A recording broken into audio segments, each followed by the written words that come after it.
नमस्कार दोस्तों, आप लोगों का स्वागत है हमारे इस YouTube channel Rinkesh psychology facts में। अगर वीडियो अच्छी लगे तो वीडियो को लाइक शेयर, चैनल पर आप नए हो तो चैनल को सब्सक्राइब जरूर करें और कमेंट बॉक्स में जाकर हर हर महादेव जय बागेश्वर धाम सरकार जरूर लिखें।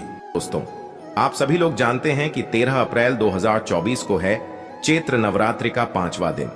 दोस्तों, इसी दिन किया जाने वाला पंडित जी द्वारा बताया गया 7 लौटे जल वाले उपाय आप लोगों को जरूर करना चाहिए, क्योंकि दोस्तों ये एक ऐसा उपाय है जो कि हर कभी नहीं किया जाता है। देखिए, यह दिन इतना खास होता है, इतना महत्वपूर्ण होता है। देखा गया है कभी कभी बड़े बड़े पूजा पाठ अनुष्ठान से जो मनोकामना पूर्ण नहीं होती है, वह चैत्र नवरात्रि का 5वां दिन एक छोटे से उपाय करने से ही आपकी मनोकामना पूर्ण हो जाती है। और बहुत सारे लोगों ने इस उपाय को किया भी है और उनको इस उपाय को करने का फल भी जरूर मिला है। अगर आप लोग भी इस उपाय को चैत्र नवरात्रि का 5वां दिन मतलब इस पंचमी के दिन करना चाहते हैं, तो आप इस उपाय को पहले अच्छे से समझ लेना, सुन लेना, उसके बाद करना। आपको इस उपाय का फल जरूर मिलेगा। दोस्तों, हम आपको यहाँ पर बता दें कि यह जो 7 लौटे जल वाले जो उपाय है, यह उपाय पंडित जी ने अपनी अभी की सीहोर की कथा में ही बताया है। और इस उपाय को करने से आपके घर में चाहे किसी भी प्रकार की दुख और समस्या क्यों ना चल रही हो, आपको उसका कारण भी नहीं पता है कि भाई यह समस्या किस कारण से चल रही है।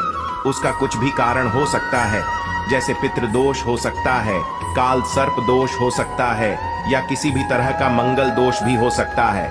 और भी बहुत तरह के दोष होते हैं, कुछ भी हो सकता है। पर आपको इस उपाय को करने के लिए अपने दोष को पता लगाने की भी जरूरत नहीं है। आपके घर में किस कारण से इतनी दुख और परेशानी आ रही है, वह भी आपको पता लगाने की जरूरत नहीं है। चैत्र नवरात्रि पंचमी के दिन इस पीपल के पानी की बिंदी वाले उपाय को आप लोगों को कर लेना है, क्योंकि इसी एकमात्र उपाय को करने से आपके पूरे घर परिवार में सुख और शांति हो जाएगी। आपके घर में अच्छे अच्छे काम होने लगेंगे। आपकी जो भी मनोकामना होगी वह भी धीरे धीरे करके पूर्ण होना शुरू हो जाएगी। दोस्तों, अब इस उपाय को करना किस समय है, ये भी आप लोग जान लीजिए।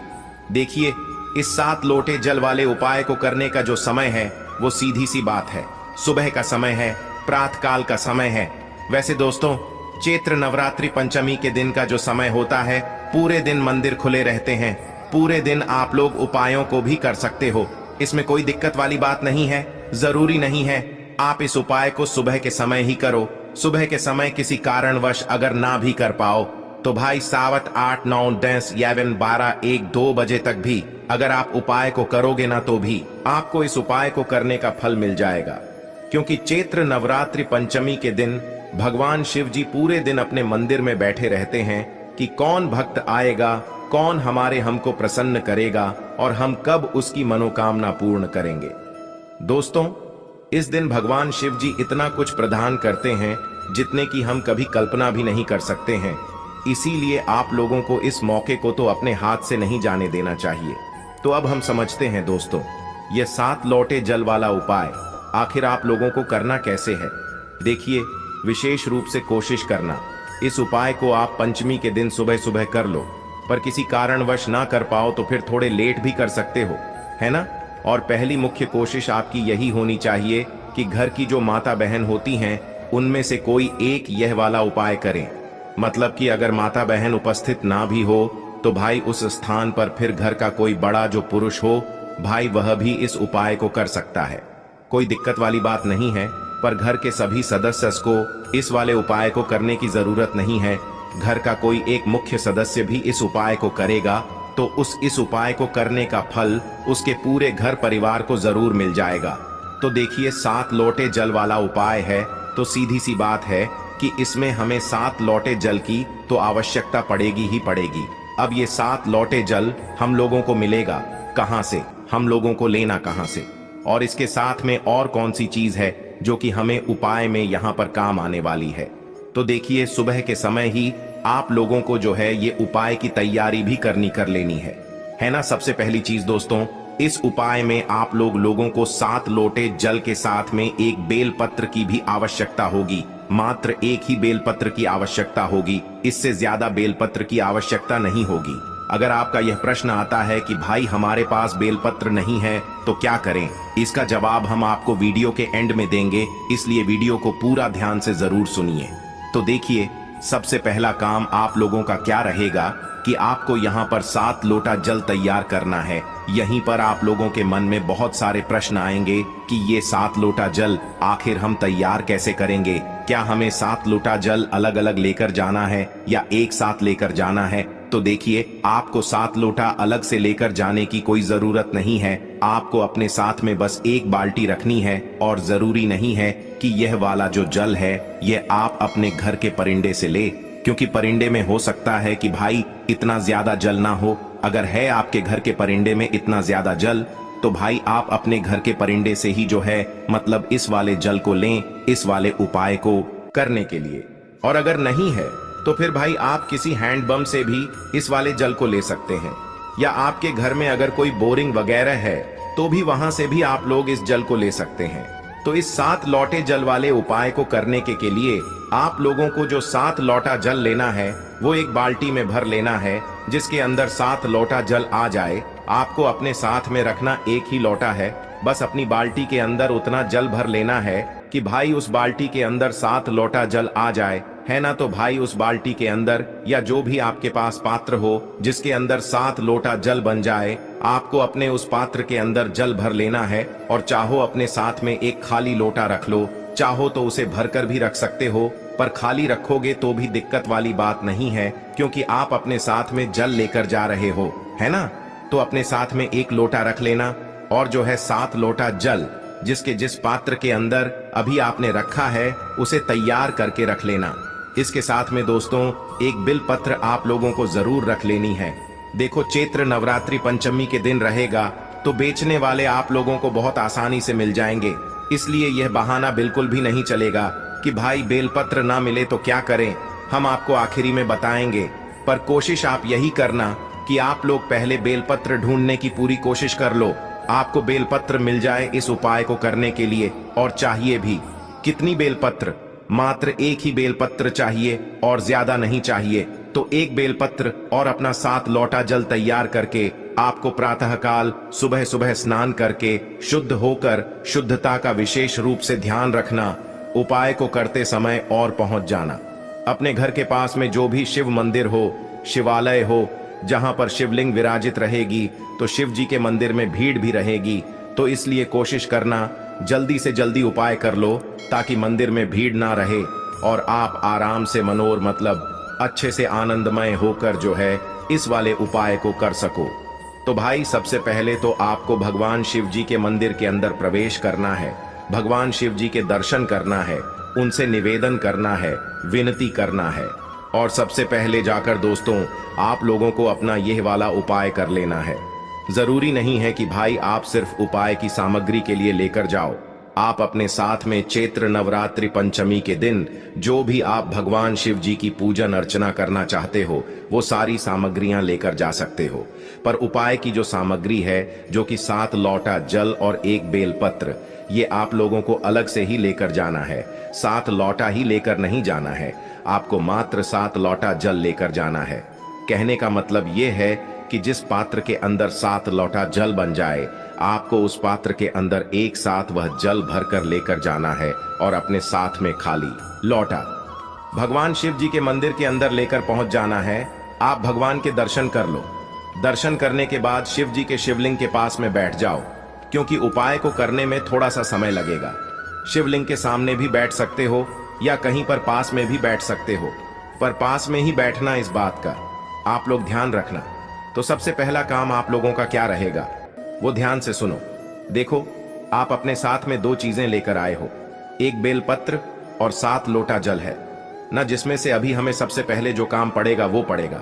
दोस्तों, एक बेलपत्र से है ना, तो अपनी वह बेलपत्र निकाल लो और जो बेलपत्र आप इस उपाय में प्रयोग कर रहे हो ना, उस बेलपत्र को ध्यान से देख लेना।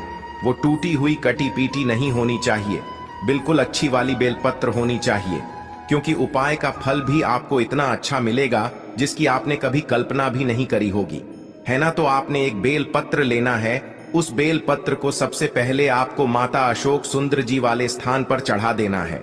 भगवान शिव जी का नाम लेते हुए।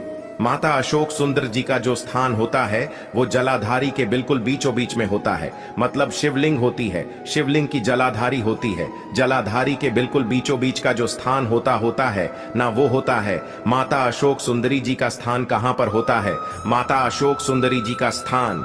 जो बिल्कुल जलाधारी के बिल्कुल बीचों बीच में होता है ना, वो स्थान होता है शिव जी की सबसे छोटी बेटी का। तो सबसे पहले अपनी इस बेलपत्र को आपको माता असु सुंदर जी वाले स्थान पर चढ़ाना है। ध्यान इस बात का रखना है कि भाई इस बेलपत्र की जो डंडी का मुख होगा, इस डंडी का मुख जो है आपको जलाधारी की तरफ करके ही रखना है, जहां से जल बहता है और नीचे गिरता है। इस तरीके से आपको अपनी इस एक बेलपत्र को माता अशोक चंद्र जी वाले स्थान पर समर्पित कर देना है, डंडी का मुख जलाधारी की तरफ करके। अब दोस्तों कुछ सेकंड इसे समर्पित रहने देना, जैसे कि 5 से 10 सेकंड तक आप इसे इस बेलपत्र को माता असु सुंद जी वाले स्थान पर समर्पित रहने देना। उस समय के बीच में आप श्री शिवाय नमस्तुभ्यम का जाप करना। जैसे ही 5 से 10 सेकंड हो जाते हैं भाई, इसी बेलपत्र को आपको वापस से उठाना है। क्या करना है, इसी बेलपत्र को आपको वापस से उठाना है। अब इस बेलपत्र को आपको शिव जी पर चढ़ाना है। एक ही बेलपत्र रहेगी जिसे पहले माता असुचंद्र जी वाले स्थान पर चढ़ाना है, फिर इसी बेलपत्र को उठाकर आपको शिव जी की शिवलिंग पर चढ़ाना है।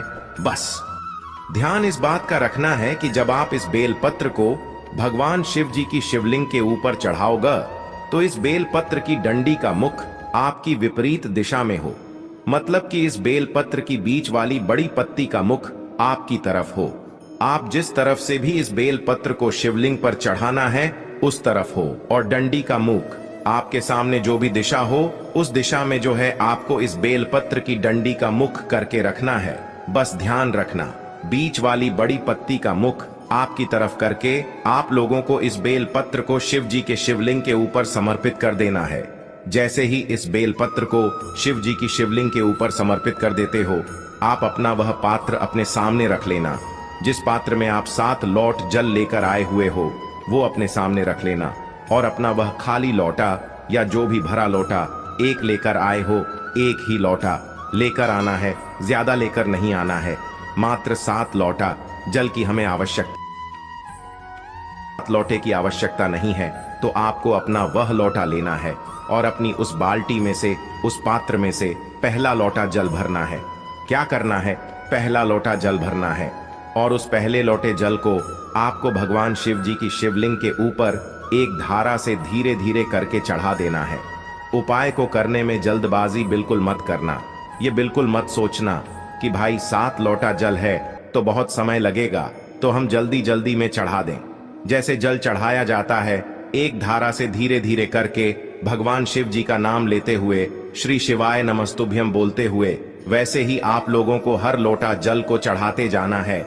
जैसे कि पहला लोटा जल आपने मतलब अपने पात्र में से भरा, शिव जी की शिवलिंग के ऊपर करा, और एक धारा से धीरे धीरे धीरे करके आप लोगों को चढ़ाते जाना है। श्री शिवाय नमस्तुभयम का जो है मन ही मन जाप भी आप लोगों को करते जाना है। पहला लोटा जल चढ़ा दिया, फिर दूसरा लोटा जल भर लो, दूसरा भी एक धारा से धीधी करके चढ़ा दो, फिर तीसरा लोटा जल भर लो, वो भी चढ़ा दो, फिर चौथा लोटा जल भर लो, वो भी चढ़ा दो, फिर 5वां लोटा जल भर लो, वो भी चढ़ा दो, फिर 6वां लोटा जल भर लो, वो भी चढ़ा दो, फिर 7वां लोटा जल भर लो।